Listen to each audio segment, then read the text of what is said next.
ನಮ್ಮ ಶಾಲೆಯಲ್ಲಿ ಈಗ ಜುಲೈ 2024 ಜುಲೈ 5ನೇ ತಾರೀಕು ಈಗ ಶಾಲೆ ಮುಂಭಾಗಕ್ಕೆ ಮತ್ತು ತರಗತಿ ಕೊಠಡಿಗಳಿಗೆ ನಾವೇ ಶಿಕ್ಷಕರು ನಮ್ಮ ಸ್ವಂತ ಹಣದಲ್ಲಿ ಸುಣ್ಣ ಬಣ್ಣವನ್ನು ಹೊಡೆಸ್ಕೊಳ್ತಾ ಇದ್ದೇವೆ. ಅಂದರೆ ಮಕ್ಕಳಿಗೆ ಶಾಲೆ ಆಕರ್ಷಣೆ ಮಾಡಬೇಕು ಅನ್ನೋ ದೃಷ್ಟಿಗೆ ಮಳೆಯಿಂದ ಎಲ್ಲ ಗೋಡೆಯೆಲ್ಲ ಶಿಥಿಲವಾದ ರೀತಿ ಇತ್ತು. ಅದಕ್ಕೋಸ್ಕರ ನಾವೇ ಸುಣ್ಣ ಬಣ್ಣ ತಂದು ಪೇಂಟರ್ ಕಳಿಸಿ ಸುಣ್ಣ ಬಣ್ಣ ಹೊಡೆಸ್ಕೊಳ್ತಾ ಇದ್ದೇವೆ. ಸರ್ಕಾರಿ ಶಾಲೆಗೆ ದಾನಿಗಳು ಸಹಕರಿಸಬೇಕು ಅಂತ ನಾವು ಈಗಾಗಲೇ ಮನವಿ ಮಾಡಿಕೊಂಡಿದ್ದೇವೆ.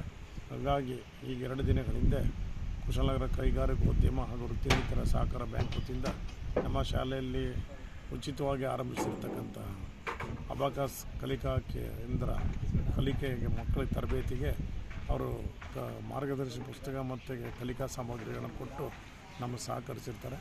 ಆದರೆ ನಾವು ಊರಿನ ಗ್ರಾಮಸ್ಥರು, ಶಾಲೆಯ ಹಳೆ ವಿದ್ಯಾರ್ಥಿಗಳು, ದಾನಿಗಳನ್ನು ಕೂಡ ಶಾಲೆ ಅಭಿವೃದ್ಧಿಗೆ ತಾವೆಲ್ಲರೂ ಸಹಕರಿಸಬೇಕು ಅಂತ ಈ ಮೂಲಕ ಮನವಿ ಮಾಡಿಕೊಳ್ತಾ ಇದ್ದೇವೆ. ನಾನು TG ಪ್ರೇಮ್ಕುಮಾರ್, ಮುಖ್ಯೋಪಾಧ್ಯಾಯರು, ಸರ್ಕಾರಿ ಪ್ರೌಢಶಾಲೆ ಕೂಡಮಂಗ್ಳೂರು, ಕುಶಾಲನಗರ ತಾಲೂಕು, ಕೊಡಗು ಜಿಲ್ಲೆ. ಎಲ್ಲರಿಗೂ ನಮಸ್ಕಾರ.